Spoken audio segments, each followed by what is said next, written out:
All right, folks, what is going on? This is episode 553 of the First and Frame Rate Show. I am Via Baller. Over here, we talk about Georgia Southern and Atlanta Falcons football. Still not much on the Georgia Southern front, but there's a lot to talk about when it comes to the Falcons. And man, this is going to be a little, couple of steps ahead of what we normally talk about here. And I think you guys will catch the gist of what I'm talking about, because I don't think a lot of people really think about what the Falcons are really doing here. And I know it may be counterproductive to some of you fans, because some fans like win and don't care about nothing else. But I'm seeing the vision that the Falcons are putting themselves, into, or what they see and where they're trying to put themselves going down this path with this franchise going further. So we're going to talk about Calais Campbell, which recently signed with the Falcons. We're going to talk about Jessie as well, and why these two guys are very important to why the Falcons have made the free agency bigger than football. We're going to get into all that and give you my thoughts and opinions. If this is your first time here, welcome. I can be found on YouTube and Rumble. I'm also on Anchor, Stitcher, Spotify, Apple, and Google Podcasts. Hopefully you guys will check out those other avenues as well, because if the podcast is not up on another site, let's say if it's down on Rumble or not on YouTube, rest assured it's probably on one of the podcast avenues, and vice versa. It gets like that sometimes. I've had a couple of situations where just the fact that the upload speed or whatever the case may be, it just doesn't show up on those avenues, but it'll be somewhere else. It's really weird. It's technology. What can you say? I want to thank everybody who's been watching the show. I really appreciate you guys. You guys are amazing. I cannot thank you guys enough.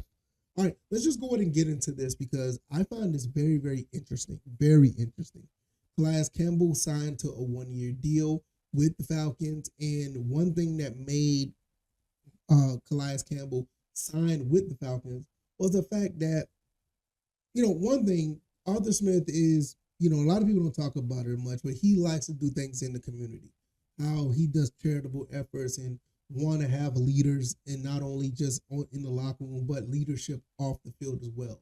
And with Calais Campbell being the former Walter Payton Man of the Year, I mean, you can't get no better than that. And Calais Campbell, at one point, we thought he wasn't going to sign with us. He came to Atlanta, he ended up going to Jacksonville, which was his former team. And you would think that he would go there because, for all intents and purposes, the Jaguars just got off of a playoff run. It wasn't a long run, but you could see the steps that they're making to make that team very formidable. I mean, they got a good running back. They just got, a pretty good offense.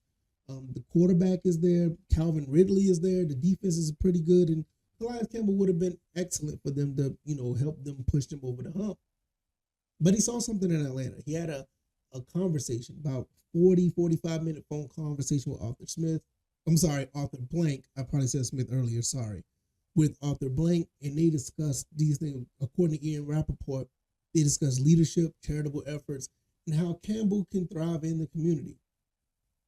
Those things are very important. It just goes to show you that the Falcons are, looking at things on a bigger scale than just what's on the field. Now, like I said earlier, I know a lot of the fans out here don't be like, well, why do they want to do that? Because we haven't won anything. I don't think we had a winning season since 2083, whatever the case may be. Yeah, I get it. But when you're trying to create a culture, you're trying to turn things around from not necessarily a bad boy image, but when you just want to turn things around where leadership, those type of things are to the forefront, it goes a long way to what other players that will come to this organization or the ones that are already here. It feeds off of the other players. You're not going to find too many players that are in trouble that have these type of leadership traits and qualities. So, yes, Calais Campbell is 36. He's a little bit older, but he can show the young guys all of this talent that we brought in on defense.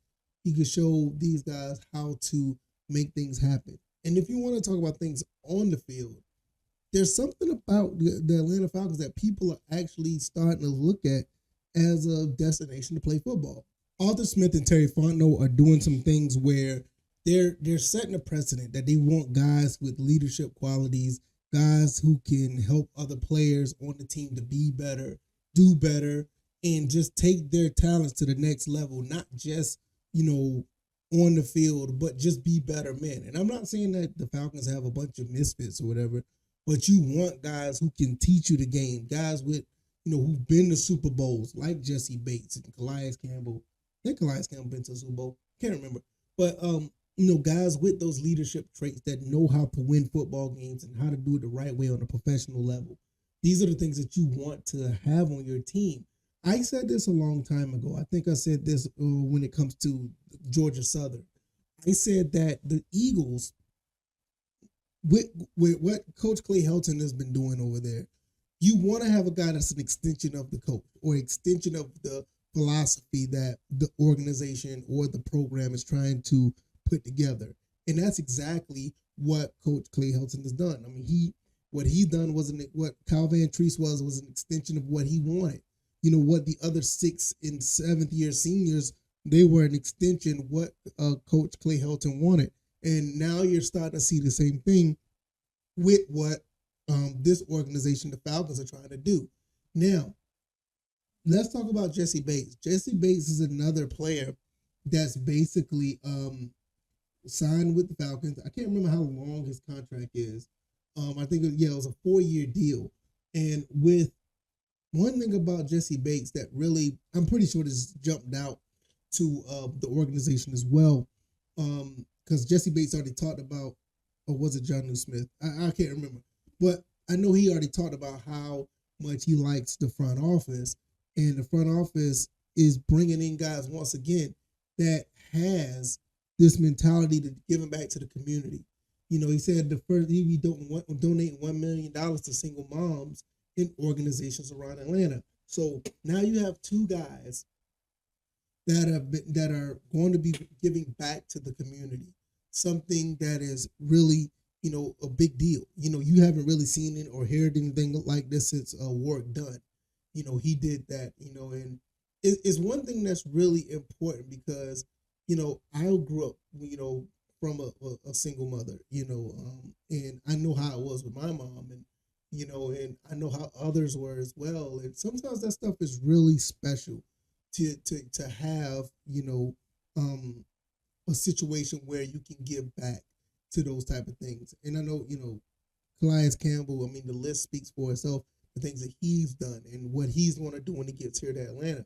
So this is the thing that I'm talking about. These 2 guys are making it bigger than football. The Atlanta Falcons make free agency bigger than football.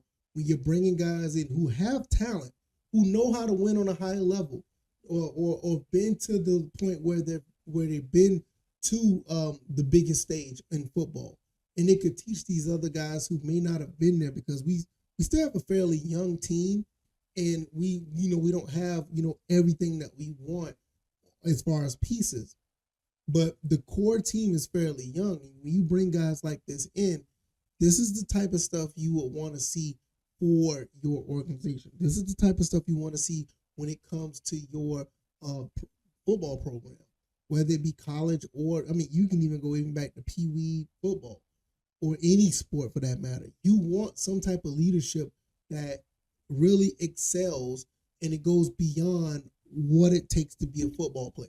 And, things that are bigger than what is expected of you on the field. And I'm not sitting here, you can go all this other stuff and talk about certain activisms and all this. I'm not talking about that. I don't want to get too far into that, but I feel some of that stuff is forced and or scripted. But what these 2 guys here are doing, you can't put a tag on that. Jessie Bates was raised by a single mom, and he knows what it's like to be there. And I know other guys understand that as well. That's a real sentimental thing to them. Like I said, I was one of those kids that grew up to a single mom. And I get it. And never would knock any of that, especially when you're able to succeed and do great things behind that. So you want to give back in those situations. And like I said, Calais Campbell, all the things that he's done to even make, Walter Payton Man of the Year, those type of things that you would want to have, So not only on the field, these 2 guys are going to make an impact. I have no doubt in my mind. Calais Campbell, you bring him in, you have Brady Jarrett, you got Evan Kente, You got what's his name? Caden Ellis, Anamaya. You got some guys in the front seven, that could really do some things. And then you look at the back end, you're looking at what Terrell, AJ Terrell, Richie Grant, Jessie Bates. I'm still thinking that we may even get Christian Gonzalez, the cornerback, but we got some other guys that we signed as well. And we just got finished signing some other guys throughout the free agency that's just really quality players. Just got Scotty Miller. We talked about him on the last episode. We have some really good players. It is I will say this before I close. It will be catastrophic if this team don't get better than what they were last year. I mean, we went 7-10 with a team that really shouldn't have went 7-10, to be honest. We overachieved. We were in the playoff hunt literally until like week 12. We should have been out of the playoff hunt like after week 5. But it's crazy, and with this team has gotten better. I just can't see a situation to where we are not, better. I mean, I don't want to put a cap on or put a ceiling on the team just yet because I don't know. But I know one thing. We should win more than 7 games this year. Anything more than 7, would be an improvement. But with this team, you could probably win much more than 7. But we'll see how that goes. We're definitely going to talk about that down the road. It is too early for that. The draft haven't even started. Boy, I can't wait for the draft. If you like this commentary, hit the like button, share this podcast, subscribe to the channel if you haven't already. Let me know what you guys think about this, man. The Falcons make free agency bigger than football. This is a really big deal. There's a lot that we could talk about, and some people could still sit here and be like, I'm not worried about that. I just want to win games, which is fine. I get it, but when you bring guys in like this is the type of stuff that makes that makes the identity of your team. You want to be filthy, you want to be nasty, you want to be pushing people around, knocking heads off on the field, but off the field, you want to give back to the community. And I feel like they're showing how it's going to be. Doing this thing the right way, showing some leadership, showing some, just basically showing some leadership. I could be found on Anchor, Stitcher, Spotify, Apple, Google Podcasts, also on YouTube and Rumble. I'm going to get out of here, y'all. It's been a long day for me. It's just been a great time with this move. I just been very busy. But I'm going to get out of here. I will see y'all on the next one. Y'all take it easy, and y'all be blessed. Peace.